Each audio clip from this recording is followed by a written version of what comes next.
Hey, what's going on, guys? Welcome back to another video. It's been quite a while, and as you can see here, I've made a change. Sold the Yamaha, picked up the Can-Am Maverick Sport 4-seater. This one is used, but it's lightly used. It's only got about 1,000 miles on it, and it's 2020.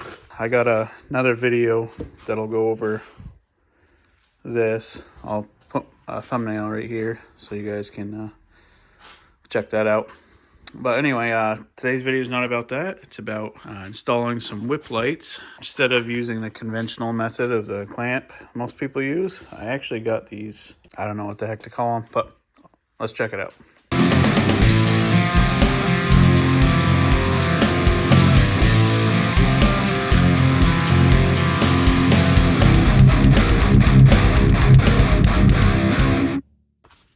So this product here came from Amazon, from a seller right here, Mark CAD Engineering, and basically it drops into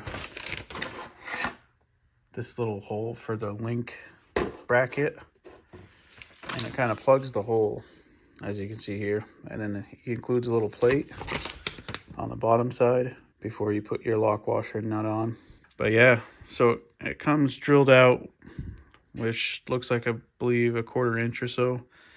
And what we need to do is drill it out larger to accept the quick disconnect piece for the whip light.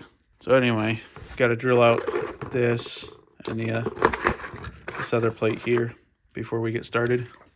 Yep, so drilled out to about 1/2 inch in my application. All right, here comes the fun part. I'm probably going to switch over to voiceover from here on out and just kind of film as I go. Okay, so this is the section of panel that you take off to access your air filter. So you just twist those two tabs, take it off. I'm kind of going ahead of myself here, but just showing you what's underneath these two panels. There's a T30 right there. There's another T30 right there that you got to take out. That'll loosen it up a bit.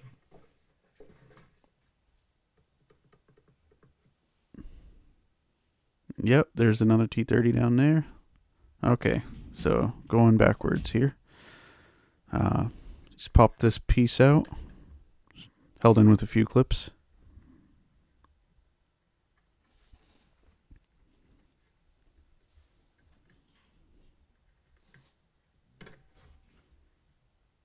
Okay, that air filter piece you have to take off first.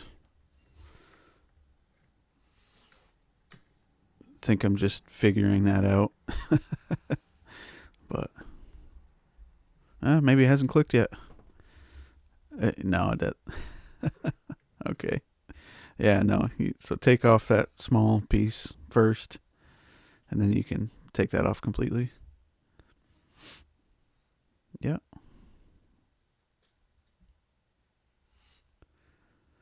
Yeah, there's another T30. I'm just pointing out where you can access all these bits of hardware and stuff. There's 10mm bolt on the back side of that one. Same with a couple others I'll point out with the wrench here. Yep, right there. T30. Here we go.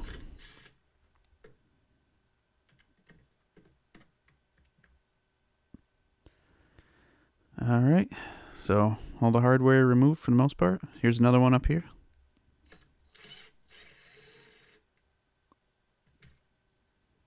Got a washer underneath that. Make sure you retain that as well.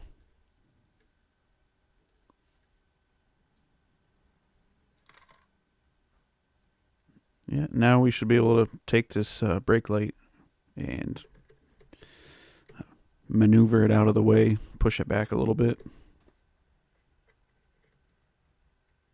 Yep, just kind of like that.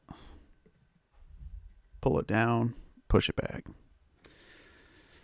All right, this piece you just pull out of the way. Basically just trying to and give you as much access as needed.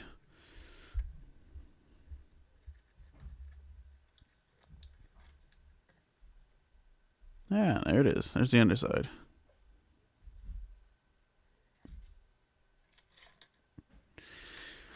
All right, the anchor drops in, and I'm just kind of demonstrating here.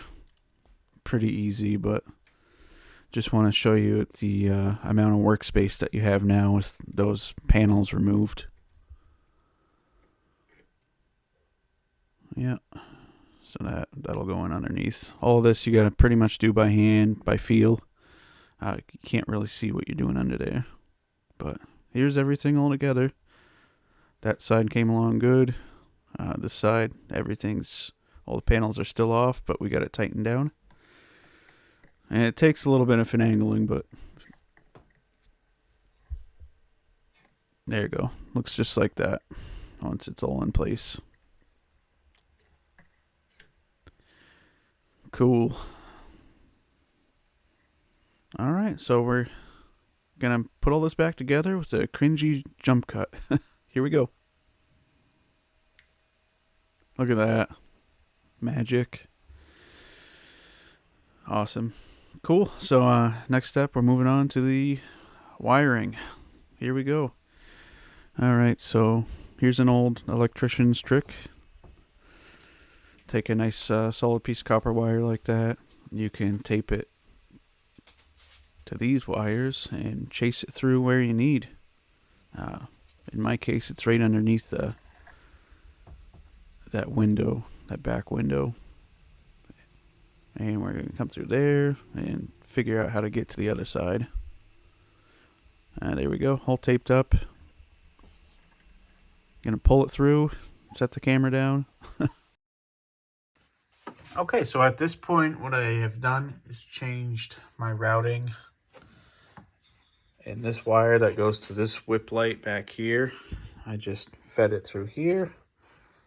And it comes up out of here. And I give a little extra slack back here, same with the other side. And what you want to do is take all the seats out and everything, just give yourself some room. And I've started to run my controller for the lights down this side. And just kind of zip tie it to these bigger wire clusters as you go. And run it down this channel down here. You're going to encounter just a handful of T30 Torx screws and a few of these automotive style type of plastic rivets you can just pop out. I'll show you the tool I'm using. You can probably get them with a screwdriver, but I've got this tool here for automotive trim work and stuff. It seems to work good. So this piece, one on either side, and then there's a T30, I believe. Yeah, right down in there, which you can see goes here. So this wire has to run down this channel. This piece popped out with a single T30 right there, still in there. And it's got rubber here, so it kind of goes up right over your seat belt buckles. This piece here, T30 here, a couple more back here, and that is right here. And I believe all of this is removable too. But what I'm going to try to do is get in, some light up there. See where that harness is? I want to get in there and run it underneath all of this and straight back. So that's what I'm going to work on right now. All right, and at this point it's just personal preference, but I have all my wire chased down through this channel into this channel underneath this cup holder bezel all the way under here, and it comes out up through here. I've zip tied it to this wiring harness all the way over here and put it into my bus bar. black goes to negative ground. And then this far left side is keyed ignition. That's where you want your positive to go. So at this point, I have all of this wire right here left over.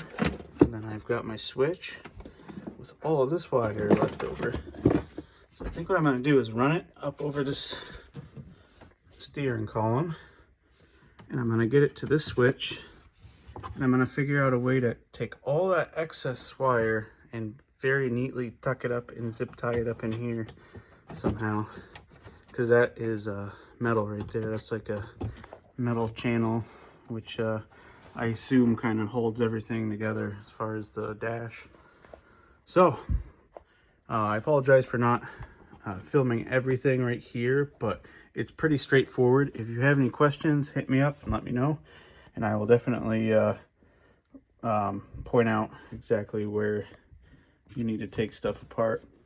But just know that everything is T30 Torx screws, or as far as the rivets, the little plastic rivets go, I'll show you right here.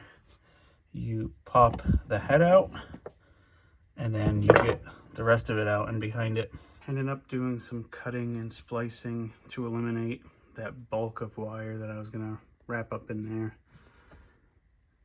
So I got it nice and zip tied up out of the way, ran it up over the steering column and the steel channel up here, down over here, and all tucked away nice and neat and tidy. Not gonna snag it with my legs or my hands or anything. All right, so here's the moment of truth. Well, I should probably cut the lights and try not to kill myself walking through my garage. All right, well, we still got some LED lights on over here. Okay, this one. Oh, there we go. Should dark enough.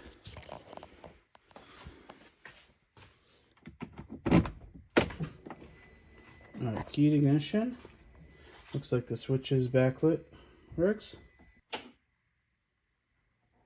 Oh, that's beautiful. And then we have our control here. So I'm going to switch colors. And then I just want to test it, pointing my control kind of. Yeah, perfect.